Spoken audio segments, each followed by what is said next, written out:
ask you a question. When you hear negotiation, you probably think money, money, money, l'argent. But there's a whole world of value hiding in your offer. Benefits, flexibility, even growth terms. Hi, I'm Marian Amoa. Every week here, we share lessons from my own experience, my lived experience, from my book, Breaking Through the Immigrant Handbook for Thriving in the American Workplace, to help you navigate cultural differences with wisdom, confidence, and grace. In this series, I'm joined again by Mrs.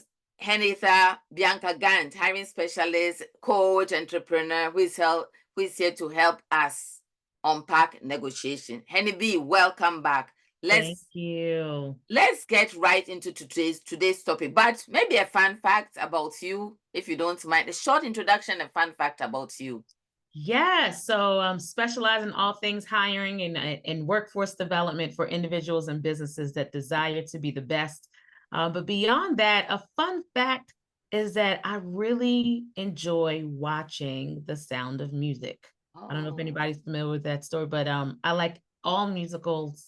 It annoys everybody in my house. But The Sound of Music is one of my favorite movies. And if you catch me on the street, I will, if you start to sing, any of the songs, I'll finish it for you. So that's a quick little fun fact about me. You made me almost start singing. Okay, let's get right into today's topic. Beyond salary, negotiating the whole offer. So in your experience, what are the hidden parts of a job offer? Benefits, start dates, review cycle, etc., that candidates, immigrants, career-driven individuals often overlook but could negotiate? Great question. And I have a few things for us today that I think would really be valuable. So if you don't have your notes, make sure you take them out. Okay. So number one, we have to remember, you mentioned this even in your book and even in our previous session, that the negotiation is not just about a number. Okay. So one of the things that I think that folks could really look into is their paid time off and their wellness policies. That's something that you can negotiate. And most folks don't consider that as part of negotiation. But many organizations may say, especially if you're working for a nonprofit or an organization that have recently, especially with the economy right now, that really just cannot increase your pay. They may say, hey, I can't increase your pay, but I can add extra PTO days. But I can add extra mental health days or wellness stipends even.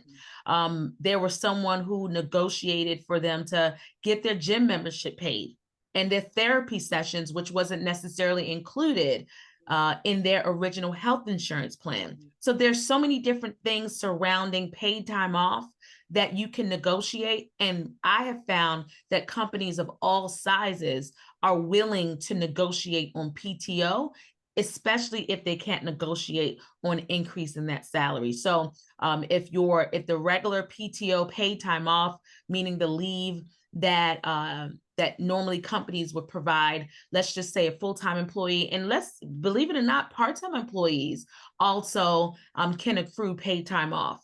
So let's just say they offer 2 weeks.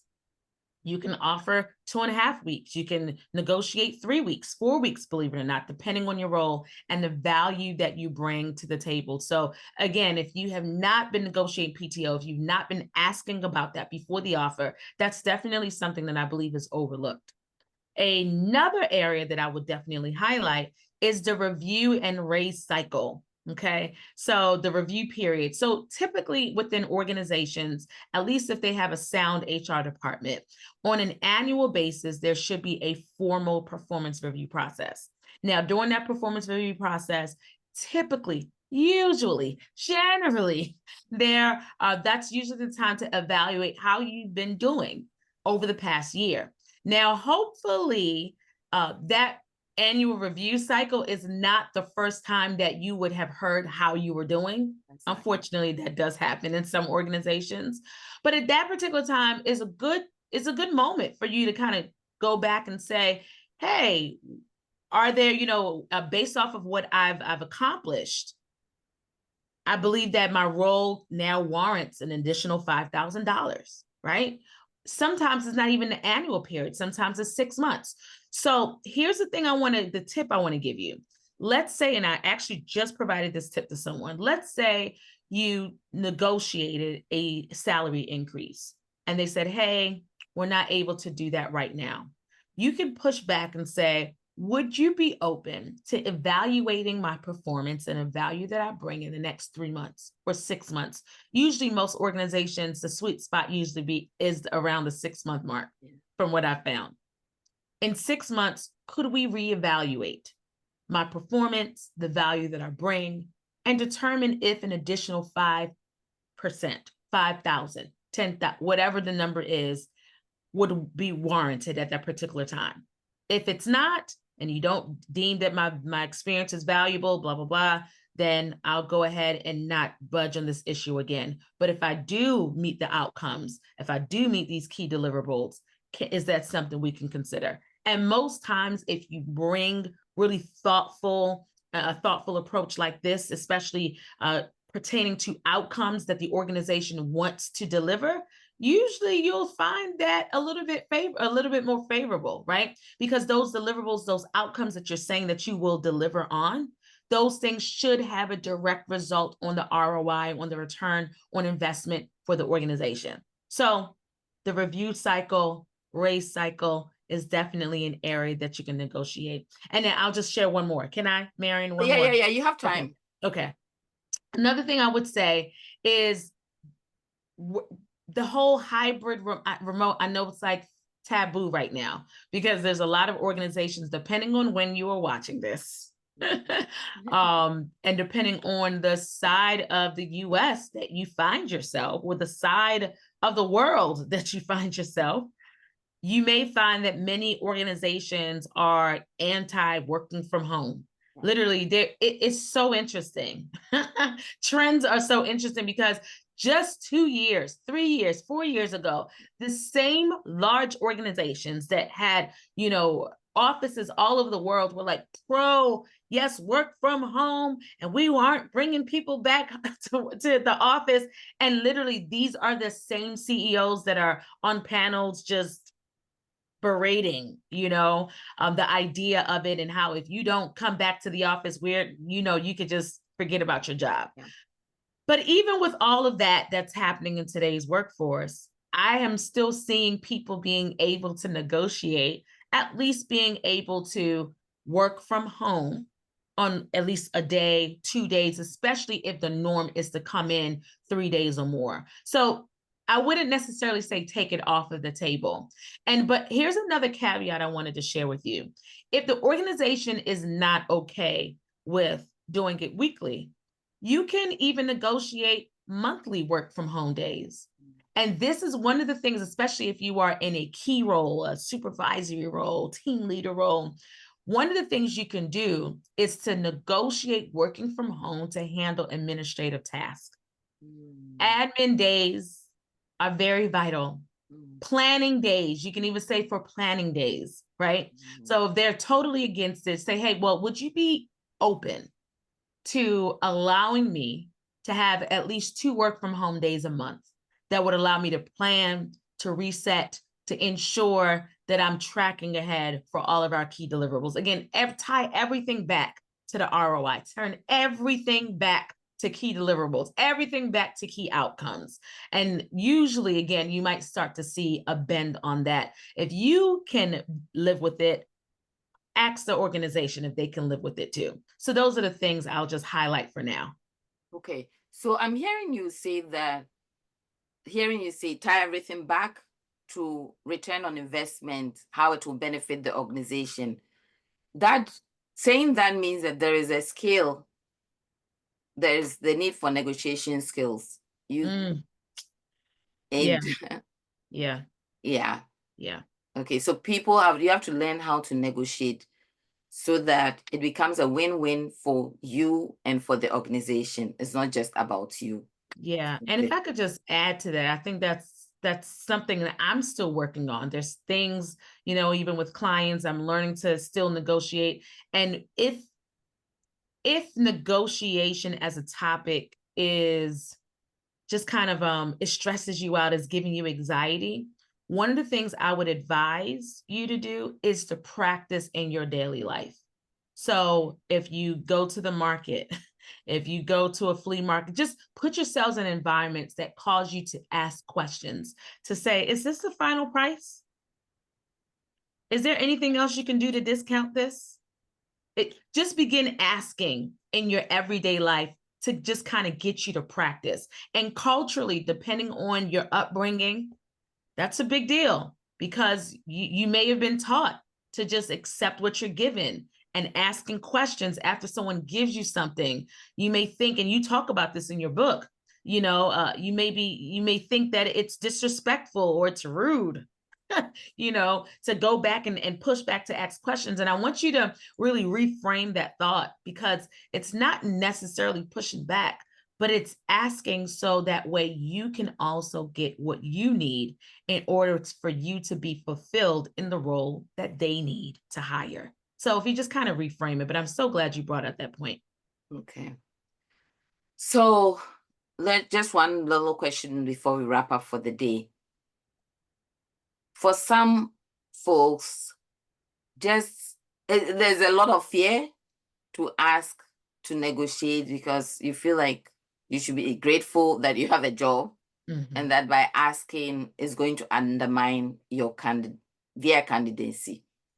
What can you tell them? What advice can you give them? I know you've shared that we've talked about the win-win approach and the different things that you can negotiate, you can ask for, those planning days and wellness policy, paid time off, but just advise that person.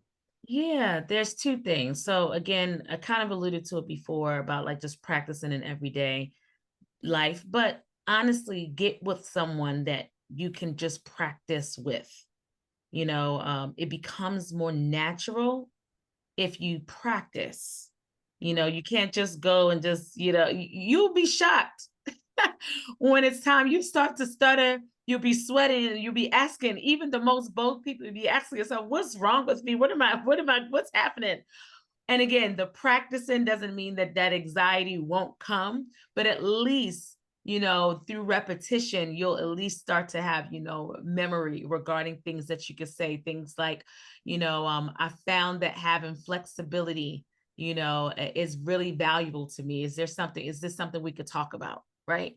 Or you even saying things like, I understand every organization has its own policies, but I would love to explore any flexibility around paid time off. Just beginning to practice that alone is going to be extremely valuable. So again, get with Marian. I know she has a slew of coaches in her Rolodex that you could probably reach out to, but I would definitely start there for certain. And then another thing I would say is, to really begin to dig deep about what you bring to the table. Yes. If you haven't practiced or haven't done the exercise of writing down the things that you bring to the table, I encourage you to do it. You will walk away from the exercise as a brand new person, to just say the things that I do really well. And if you want to be challenged, in another column, write down the things that, are some opportunities for improvement as well. But when you write down that list of things that you're really good at, oh my goodness, and it's time for you to actually, go and negotiate and just ask questions. You just come to the table with so much more confidence that the person on the other side, they might be like, wait, just their confidence alone. There's so many statistics that show that people who show up confidently get more of what they're asking for than those who show up with skill and no confidence. Whoa, whoa, whoa, whoa, whoa, whoa. This is so good, Bianca. This is so good. I would love for us to continue this conversation. I heard that return on investment, that win-win first, and then also the value that you are bringing. What's your value add? And practice, practice, practice. So thank you so much, Bianca. We will have another one and another one. Negotiation isn't just about dollars. It's about designing the life you want, the value you are bringing, the return on investment, the win-win situation with you and with your employer. If this gave you new insights, give this video a thumbs up, subscribe, share it with someone who is about to accept a new role, or somebody who is even doing that self-assessment. What is my value? What am I bringing? You know, what will my next move be? Remember, the right negotiation today sets you up for balance and success tomorrow. Thank you for watching. Remember to watch our other videos on interviewing with using AI to support your interviewing skills. Watch how to negotiate, and questions that folks feel, or remember to watch our section on HR questions any employee can ask. So thank you so much, Bianca, and see you all in Thank our next you. video. See you all.